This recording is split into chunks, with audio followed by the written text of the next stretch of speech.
previous presidents have always been very careful to set limits, establish these things that the diplomats like to call guardrails these days. Right. They did that from Eisenhower on. All of a sudden now they're gone, and we're doing the bidding of Mr. Netanyahu and his agents and backers in the United States and around the world. It's not a good picture for the United States. It's bad for President Trump.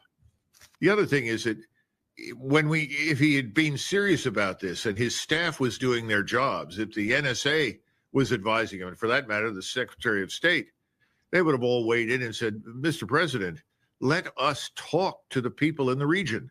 What do the people in Cairo think? What do the people in Riyadh think? What do the people in Ankara think? I mean, all of these people have a stake in what happens in Palestine. And to sort of say, well, everybody I've talked to thinks it's a great idea, and he finds out overnight, immediately, everyone else says, absolutely not. It's horrific. He's now not just complicit, he seems to be trying to extend this wholesale ethnic cleansing operation, mass deportation or mass murder operation in Gaza as far as possible. And then he tells everyone, well, once we've done this and we've rebuilt this place and it looks like Las Vegas on the Med, anybody can come and live there. Well, that's like saying we're gonna roll over everything on the coast of Florida, and Tampa and St. Petersburg are going to rebuild everything, and then anybody who wants to live there can come and live there. Well, this is America. In the case of the Palestinian Arabs, Gaza is their home. That's their country. How can you dispose of all of this without any consideration whatsoever for any feelings or interests? So I think this has harmed us. I think it's harmed him. I think it's made us look ridiculous. It makes us look as though we are the willing puppet of this small state called Israel in the Middle East. That's unfortunate. Well, I'm sure, his Jewish friends in New York City and Las Vegas and elsewhere are enthusiastic. No doubt Mr. Netanyahu, grinning like a Cheshire cat, is delighted with the prospect of having the United States permanently embroil itself in the tar pit of the Middle East on behalf of Israel. We need to point out to the listeners and the viewers that this has been walked back. If you go towards the end of the day yesterday when all of this developed, this new woman who is the spokesman in the White House, Mrs. Leavitt, I think is her name. Yes. She made it very clear that this was not something that was going to go forward. She was, very politic about it and very diplomatic, but this is dead in the water. But what the Israelis have done now is so horrific that I doubt he's going to get any form of cooperation in the future whatsoever out of Egypt. But in the meantime, for us to step in and say, we'll now pick up Gaza as the 51st state and we'll protect it, put American soldiers, sailors, airmen, and Marines on duty there to protect it 24 hours a day, 7 days a week, is ludicrous. I think the good news is he's figured it out. The bad news is that these impulsive statements are dangerous. And the same thing is going on with the Russians.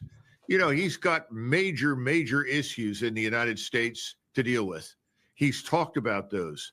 He was voted into office on that basis. He knows the border is a disaster. He's talked about it. That's where he should focus. He needs to disengage from these places overseas. What happens in these places is just not important to us. Well, remember when Begin and Sadat negotiated the end of the 73 war, Begin tried to turn Gaza over to Egypt. And Sadat said, absolutely not. They're not part of Egypt. They are not Egyptians. And he wanted desperately to offload his quote unquote Gaza problem onto Egypt. Now, the Egyptians have cooperated to limit the violence and the capabilities of Hamas and others because they have a mutual interest, or at least had, in suppressing Islamism. Genghis Khan, perhaps the greatest of generals, said occupations turn soldiers into jailers. Mongols never occupied anything. They would put a new group into power once they'd conquered an area, and they would tell them, you collect the tribute, you pay the taxes, we'll provide the security. And there would be a small contingent there to back up the local government. But they did not occupy anything anywhere. They did not set out to change societies, to change culture, to change religion.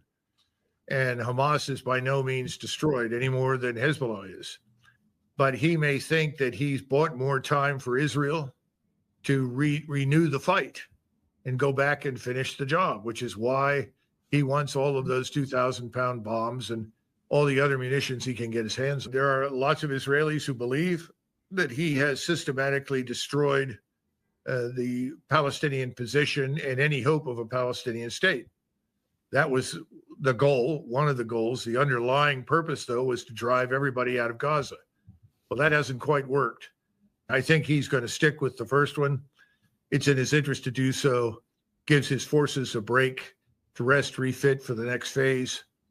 And that's what he's going to do. He's going to rely primarily, once again, on the hundreds of aircraft that he's got, the Air Force to do serious damage to any number of different enemies, but he's not going to follow through on the rest of it. And I don't think anybody on the other side of these matters, whether they're in Egypt, Jordan, Saudi Arabia, Iran, Hezbollah, anywhere else, Syria, no one believes that.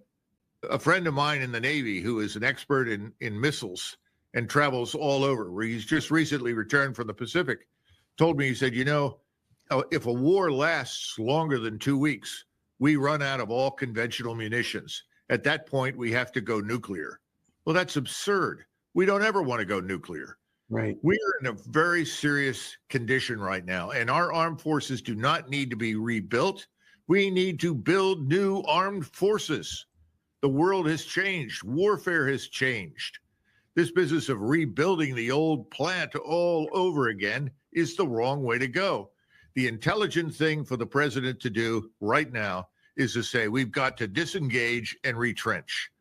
We're going to run out of money. We're on the verge of a fiscal crisis, something we've never seen, certainly not since the Depression. I don't know how we come out of it. But the bottom line is we don't have the resources, we don't have the forces to do this in perpetuity. And that's effectively what we're signed up to do. And then someone in the back of the room will say, well, what about country X or country Y? What about the border?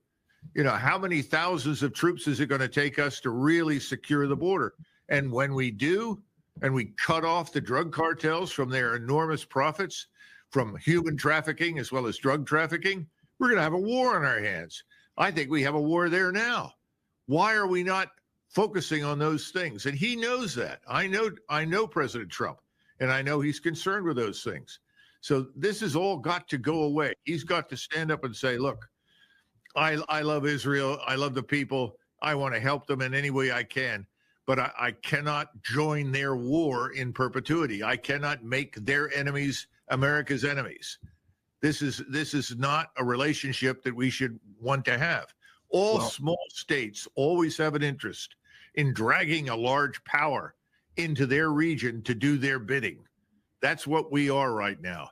We're the suckers who've been drawn in to do the bidding of the Israeli. We've been in this business now for almost 30 years, off and on. It's failed miserably everywhere.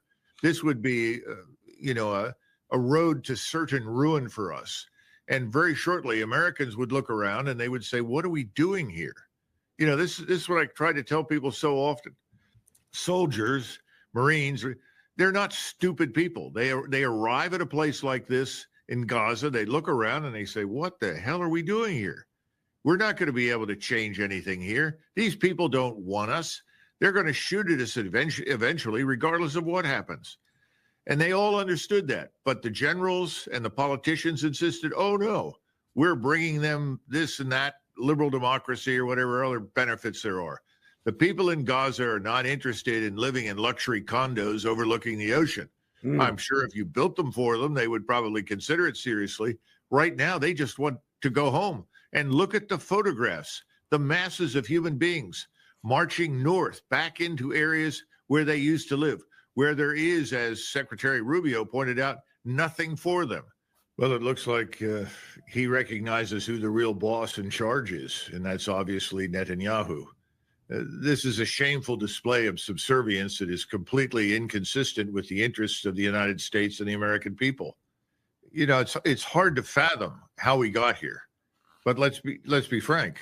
The president would not now be in the White House were it not for the enormous quantities of money that were poured into his campaign by donors who are enthusiastic Zionists, Right. wealthy Jews. We understand that. But he's still the president of the United States.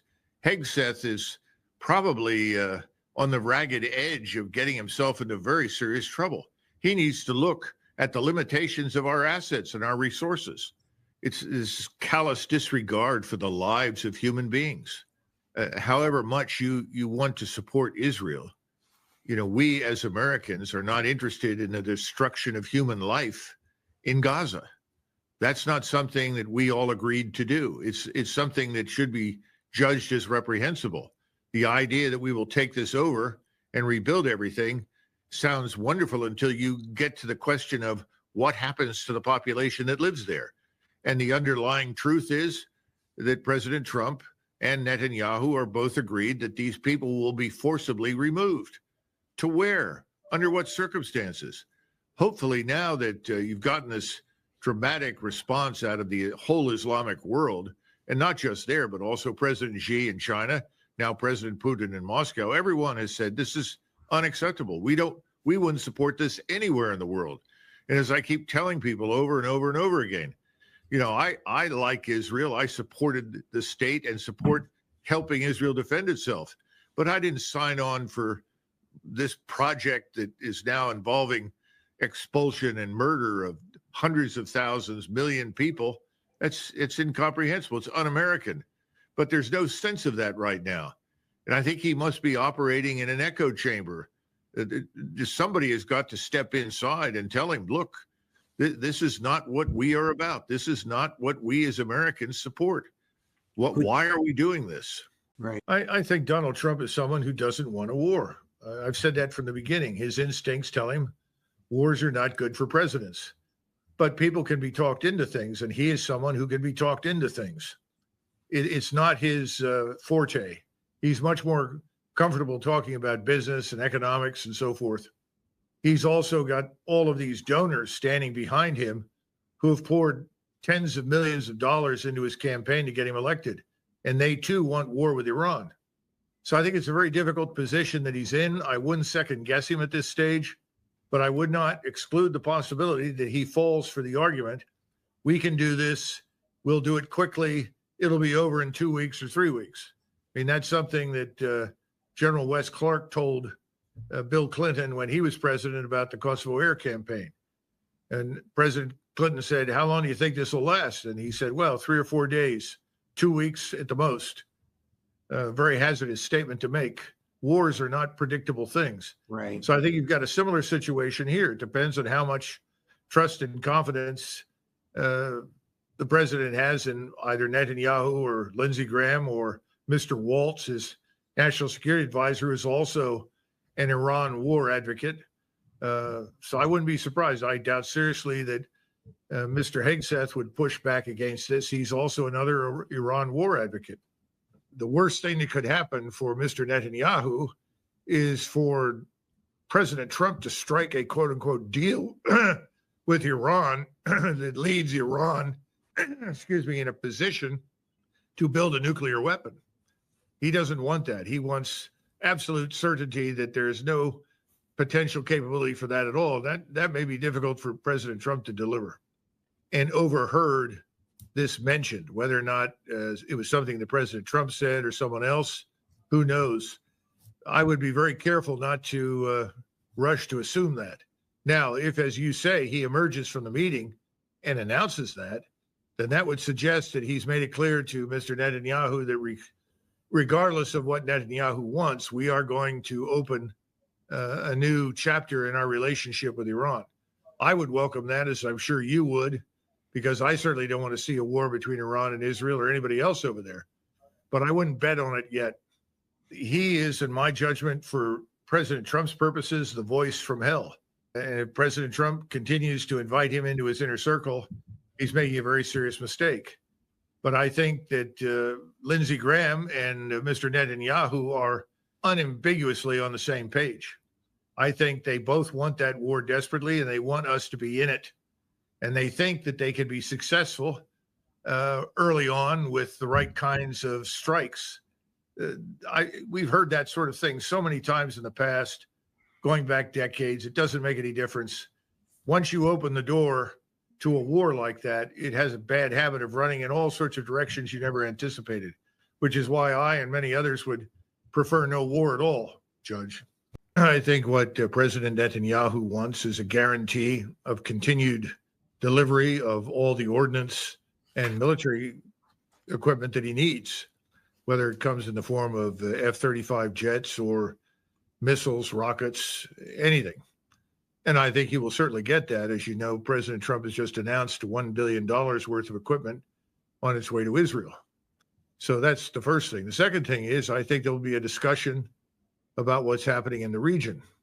And that's going to be difficult because President Trump is not comfortable with what's happening in Gaza. Remember, he said, I want you to get it over with. Now, you and I regard that as a rather callous remark, given that we're talking about the lives and property of tens of thousands, hundreds of thousands of people.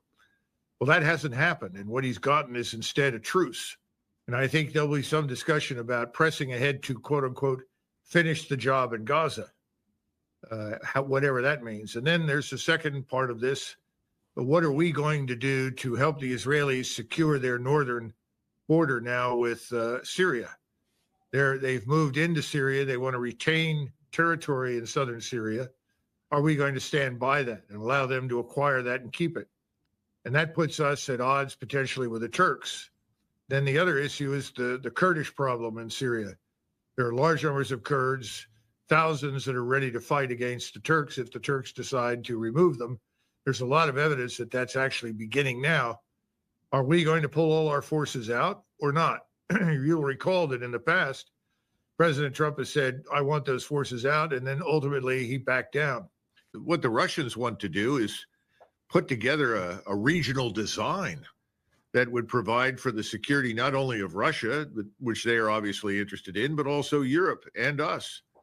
And I think it's a grave error to misinterpret and misunderstand what the Russians want. This is a once in a, I don't want to say a century opportunity, but certainly an opportunity that should not be missed for President Trump to sit down and with his advisors and design a new way forward for security in Europe that does not involve any future conflict, that will reduce the tensions, change the way we do business.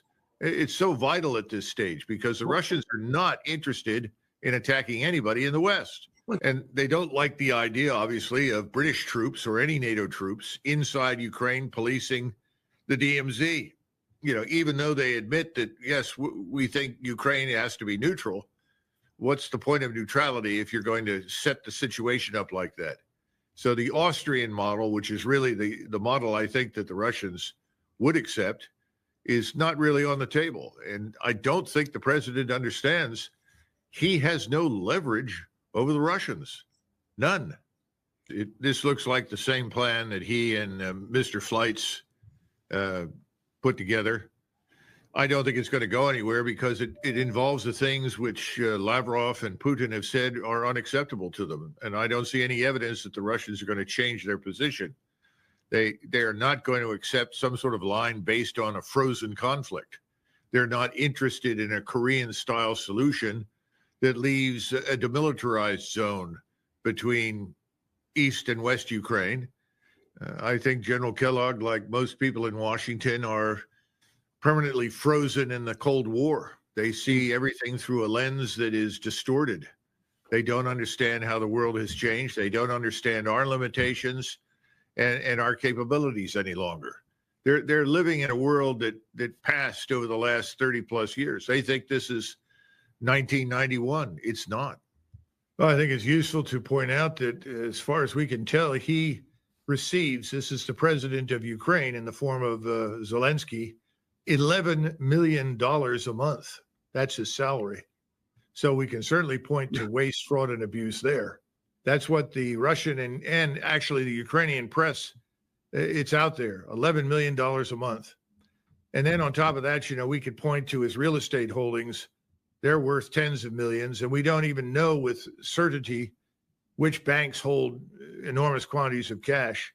So I would say that he is probably the chief thief in Ukraine. Now, he would probably argue that he's not, that he's had to pay off oligarchs who backed him That may be true. But the real point is we've sent a lot of money over there. We know that a lot of it was essentially put into this laundering machine in Washington, D.C. that allows us to ship equipment and pay for it right here in Washington. But the equipment goes to Ukraine, but cash, not so much. But we've still sent enough cash in terms of hundreds of millions from time to time that he's being able to pay off his government. Everybody in the parliament is richly rewarded for their support.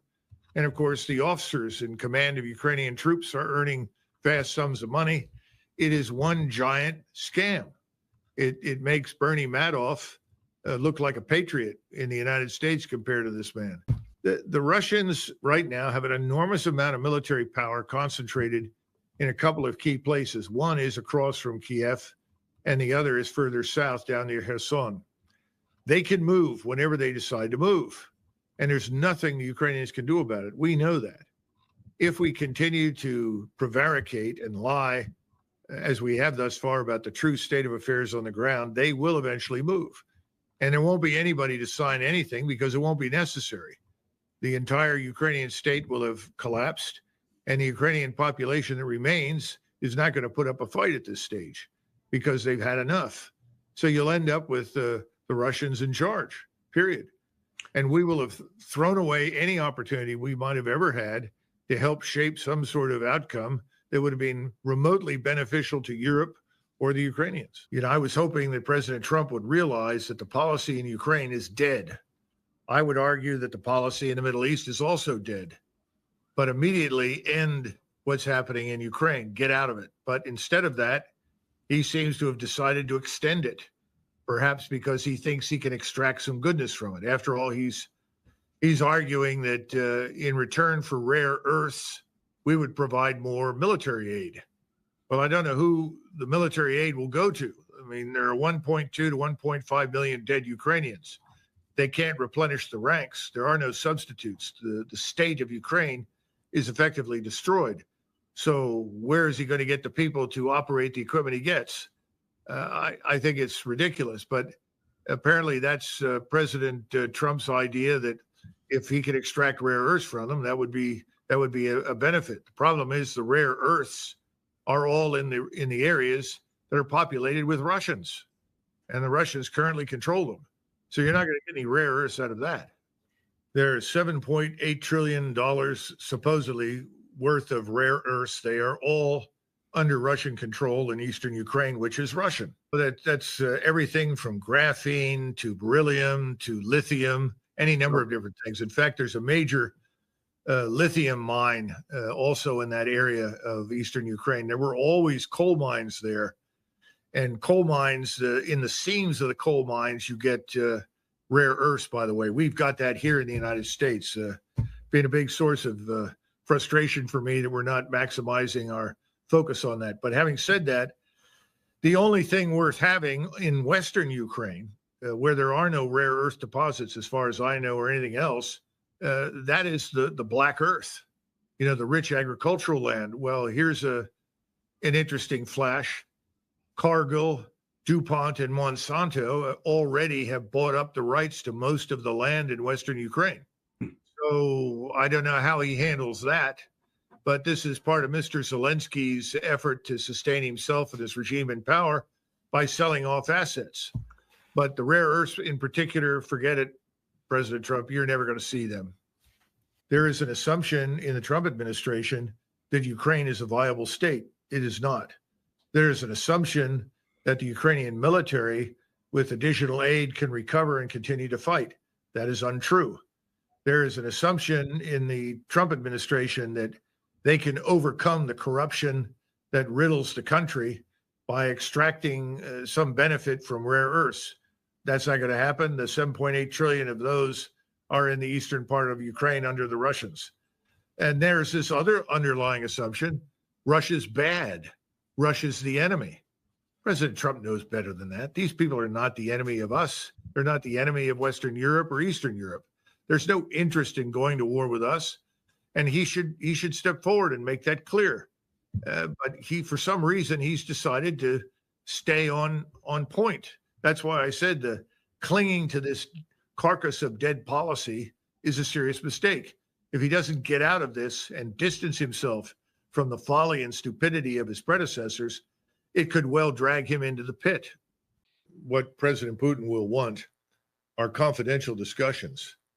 He's not interested in, grabbing the stage for a big splash in the media that something great has happened and I, Donald Trump, have done it. If President Trump wants this to succeed, President Trump should go back to saying what I heard him say the other day. We're talking and we're making progress. Thank you. Next question. Stop talking about the details. Don't get into it. Hegseth did a good job thus far. Let's leave it there. And if we're going to send the envoy over, let that all happen behind closed doors and let nothing be leaked or shared until there is substantive agreement. You'll recall back in the 80s, people used to talk about, let's have a Gorbachev summit. It became a metaphor for the major heads of state showing up and agreeing to something after there had been long, exhausting negotiations to get an agreement. Well, I think that's where we need to go now. So I hope that whatever the president says, he's going to go back to what he said before. We're talking, we're making progress. Thanks very much. That's the right answer. And what Hegseth has said is encouraging, but it's not an end state. The only end state really of great importance to us is that NATO has nothing to do with Ukraine and no American forces will be involved. That's good news. The rest of it, I think, is negotiable, and we'll have to wait and see what happens. And President Trump made it very clear to me and anybody else who cared to listen to him years ago that he thought the Europeans should be their own first responders. In other words, this reliance on U.S. forces to go thousands of miles from the continental United States into Europe to marshal air and naval power on a moment's notice to defend Europe was ridiculous. It didn't make any sense. It didn't make any sense from the threat standpoint because Russia doesn't present that kind of threat, nor is Russia interested in it. And he's tried repeatedly to persuade the Europeans they must be responsible for their own defense. I think what probably President Trump would like, and I'm sure Secretary Hegseth would probably be receptive to this, is that fine, if this NATO thing survives, that's great, but you've got to take the lead. And remember, all the times you and I have spoken, the op-eds I wrote saying over and over and over again, a European four-star should replace the American four-star. We've got to get out of the business of taking responsibility for the command and defense of the European theater.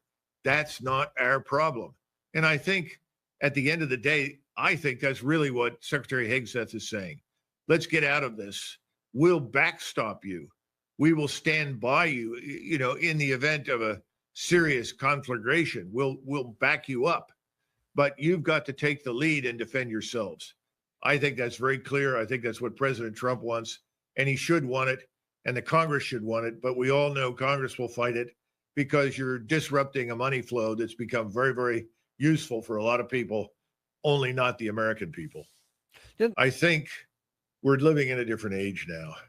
I don't see any interest in Germany, among any Germans, in invading France, or the French are not interested in fighting with the Italians or the Spaniards. I mean, this stuff's over with. Eastern Europe, there's some unfinished business, let's be frank. And that's going to come to the fore. Hungary lost a great deal in World War I and even more after the Second World War. That's unfinished business. There's unfinished business for them in Ukraine. There's unfinished business with Poland in Ukraine. But these things are not our affair. And these things will have to be sorted out regionally. I think the world collectively, ever since the 1970s, has been moving towards greater regionalization, Dan. In other words, instead of seeing the global community as a community, we need to see the global population organized into major powers in each of the region that operate as arbitrators and maintain peace, security, and build prosperity. This is something that was predicted by a man named Hedley Bull at Oxford, long before anybody wrote The Fourth Turning or Toffler's Waves or anything else. I think we're there. Well, I have a newsflash. There have been disputes and conflicts all over the world for thousands of years, long before we existed. There will be more conflicts and disputes after we're dead. In other words, once we leave, will there be a potential for disputes and conflicts, yes. But the Europeans, certainly before the First World War, demonstrated pretty conclusively after the Napoleonic Wars that they could handle those things. I think Europe will devolve to some extent into new regions because the problem in NATO was always the same. The view of things from Berlin did not match the view from Madrid. And the view from Paris had nothing to do with the view from Stockholm or Athens. And that's more true now than ever. So I think you're going to see new security arrangements emerge, which is fine. They should, because they have a greater chance of succeeding than anything we impose. And right now, NATO is a legacy of our imposition, let's be frank. Eisenhower pointed out when he was president, a group of Army generals came in to not lobby, but make presentations to the president about their need for more transportation to move more forces to Europe. And they said they had to have 29 divisions in Europe to stop the Soviets. And he said, how many divisions have you got that you could conceivably send? Well, we only have 15 divisions. He said, well, then find out what the shipping requirements are and the aviation requirements are to move 15 divisions. You're not getting anything more than that. Well, that took the wind out of their sails. But then he privately pointed out, look, we're never going to get across the Atlantic and the Pacific again the way we did during World War II. It can't be done, or World War I. The submarines, the long-range precision strike, the growing overhead constellation of ISR, he said this is going to be impossible. So if we put something over there, it stands an excellent chance of ending up at Dunkirk, a giant Dunkirk. And even then, we may never get the troops out.